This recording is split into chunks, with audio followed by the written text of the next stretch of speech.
Assalamualaikum, selamat bertemu kembali dengan Ibu Ida Hayani dalam materi sumber informasi yang valid. Informasi adalah sesuatu yang sangat berharga, sehingga banyak orang yang bekerja mengelola informasi.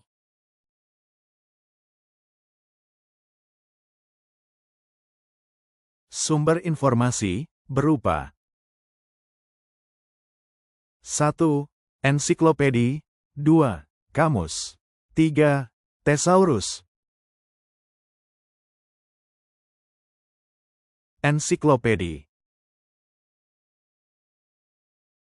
Sebuah karya referensi, biasanya dalam bentuk buku atau situs web, yang berisi kumpulan artikel yang merangkum berbagai pengetahuan dari berbagai bidang.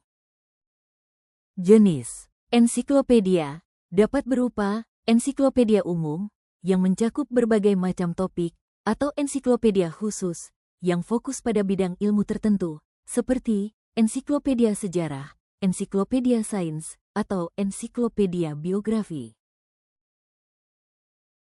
Struktur ensiklopedia biasanya disusun dalam artikel-artikel pendek yang membahas topik tertentu. Artikel-artikel ini dapat diatur secara alfabetis atau berdasarkan kategori tematik.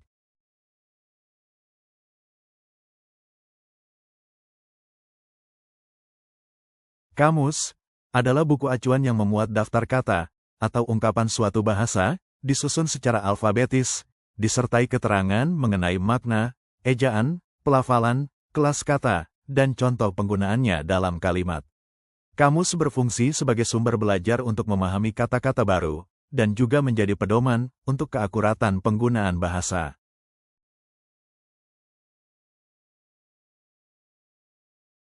Kamus berfungsi untuk membantu seseorang mengenal perkataan baru. Selain menerangkan maksud kata, kamus juga mungkin mempunyai pedoman sebutan, asal-usul, etimologi, suatu kata dan juga contoh penggunaannya. Untuk memperjelas kadangkala, terdapat juga ilustrasi di dalam kamus.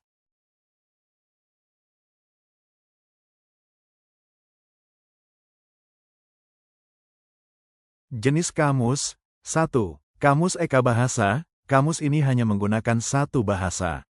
Kata-kata, entry, yang dijelaskan dan penjelasannya adalah terdiri daripada bahasa yang sama.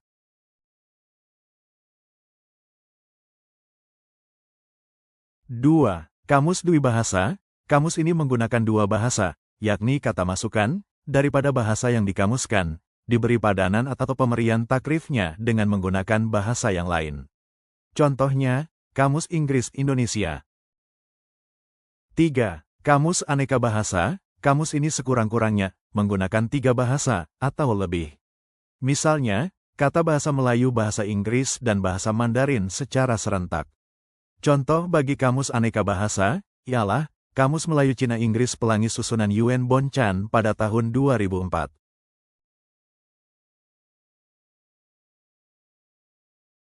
Fungsi kamus. 1. Kamus istilah. Kamus ini berisi istilah-istilah khusus dalam sebuah bidang tertentu. Fungsinya adalah untuk kegunaan ilmiah. Contohnya kamus istilah fiqh. 2. Kamus etimologi. Kamus yang menerangkan asal-usul sesuatu perkataan dan maksud asalnya. 3. Kamus terjemahan. Kamus yang menyedia kata searti bahasa asing untuk satu bahasa sasaran. Kegunaannya adalah untuk membantu para penerjemah.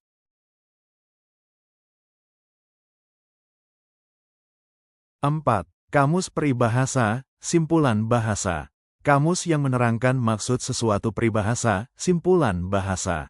Selain digunakan sebagai rujukan, kamus ini juga sesuai untuk dibaca dengan tujuan keindahan. 5. Kamus thesaurus, atau perkataan searti. Kamus yang menerangkan maksud sesuatu perkataan, dengan memberikan kata-kata searti, sinonim, dan dapat juga kata-kata yang berlawanan arti, atau antonim. 6. Kamus kata nama khas. Kamus yang hanya menyimpan kata nama khas, seperti nama tempat, nama tokoh, dan juga nama bagi institusi. Fungsinya adalah untuk menyediakan rujukan bagi nama-nama ini. 7. Kamus kolokasi, kamus yang menerangkan tentang padanan kata. Contohnya kata terdiri yang selalu berpadanan dengan dari atau atas.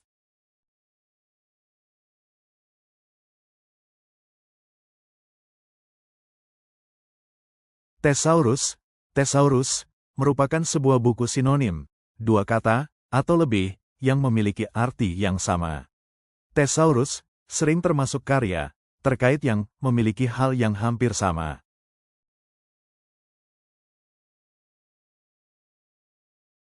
Beberapa thesaurus juga termasuk daftar hiponim, subbagian. Misalnya, mawar adalah hiponim dari bunga yang sering digunakan, serta antonim, dua kata yang memiliki arti berlawanan.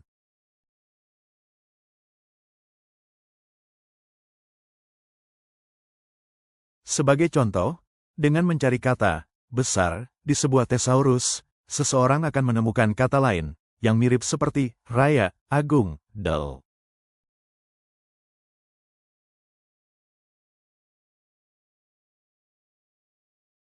Banyak pelajar dan penulis yang menggunakan thesaurus untuk membantu diri menemukan kata yang mereka tulis.